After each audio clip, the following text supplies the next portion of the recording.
কিছু পরীক্ষা দিতে। এটাই জীবনের বড় বাস্তবতা। আমাদের জীবনে যত হতাশা, আমাদের জীবন নিয়ে যত অভিযোগ, আমাদের মনে যত কষ্ট, আমাদের হৃদয়ের ভেতরে যত অস্থিরতা, তার মূলে হচ্ছে এই সমস্যা যে আমরা ভুলেই গেছি আমরা পরীক্ষা দিতে আসছি। এটা যদি ভুলে না যান, এটা যদি আপনার মাইন্ডসেটে থাকে যে পুরো জীবনটা একটা পরীক্ষা, তাহলে দেখবেন কোনো কিছু আপনাকে কাবু করতে পারবে না। আপনি হতাশ হবেন না, জীবন নিয়ে আর অভিযোগ থাকবে না, আপনি ভেঙে পড়বেন না, সব অভিযোগ হতাশা দূর হয়ে যাবে। তারপর বুঝতে পারলাম পরীক্ষা আপনাকে দিতেই হবে। পরীক্ষা দেয়া ছাড়া এই পৃথিবী থেকে চলে যাওয়ার কোনো চান্স বা সুযোগ আমাদের কারো নেই।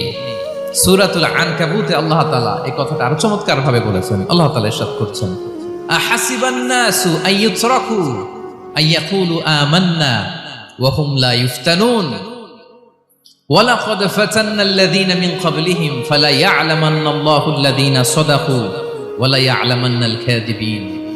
আল্লাহ বলেন, মানুষকে ভেবেছে সে শুধু বলবে আমি ঈমানদার আর তাকে আমি জান্নাতে ঢুকাই দিব? না, কখনো না, কোশ্চিন কালেও না। বরং পূর্ববর্তীকালে যারা পৃথিবীতে এসেছিল তাদেরকে আমি পরীক্ষায় নিয়েছি, পরীক্ষা করেছি, এবং তাকেও ঈমানের প্রশ্নে সে সত্যবাদী না মিথ্যাবাদী পরীক্ষা দিয়ে দিয়ে নিজেকে প্রমাণ করতে হবে। ঠিক কিনা বলেন? পরীক্ষা দিয়ে আপনাকে প্রমাণ করতে হবে। এবং এই পরীক্ষার ব্যাপারটা, এটা যে শুধু আমরা সাধারণ মানুষ আমাদের জীবনে দুঃখ বিপদ পরীক্ষা এমনটা না। এই পৃথিবীর সবচাইতে শ্রেষ্ঠ মানুষ যারা ছিলেন তাদেরকে আল্লাহ পরীক্ষা নিয়েছেন। বলেন তো, এই পৃথিবীতে সবচাইতে শ্রেষ্ঠতম মানুষ কারা? সবচাইতে শ্রেষ্ঠ ভালো মানুষ কারা ছিল পৃথিবীতে? বলেন তো, নবীরা। আওয়াজ করে বলেন তো কারা? বলেন তো, নবীদের জীবনে পরীক্ষা ছিল কি ছিল না? হ্যাঁ ছিল। বেশি না কম? বিষ্ণু ইসলামকে জিজ্ঞাসা করা হলো, আইয়ুন নাসি আশাদ্দু বালাআন ইয়া রাসূলুল্লাহ, হে আল্লাহর রাসূল, এই পৃথিবীতে কাদের জীবনে পরীক্ষা বেশি? বিষ্ণু ইসলাম বললেন, আল আম্বিয়া, নবীদের জীবনে। আল আম্বিয়া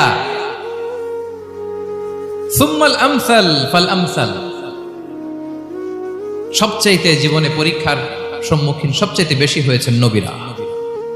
তারপরে নবীদের পরবর্তী অবস্থান যাদের, সিদ্দিকীন যারা, সোহাদা যারা, সালিহিন যারা, আল্লাহওয়ালা যারা, তাদের জীবনে পরীক্ষা বেশি। ইউবতালার রাজুলু আলা হাসাবি দীনি, ব্যক্তির দিনদারি যত বেশি তার জীবনে আল্লাহর পরীক্ষাও তত বেশি। আপনি আল্লাহওয়ালা হবেন, আপনার জীবনে পরীক্ষাও অনেক বেশি। এজন্য ইমানদার হওয়া যেমনি মর্যাদার, ইমানদারের জীবনে পরীক্ষাও হবে অনেক বেশি। এবং পরীক্ষা যত বড়, খেয়াল রাখতে হবে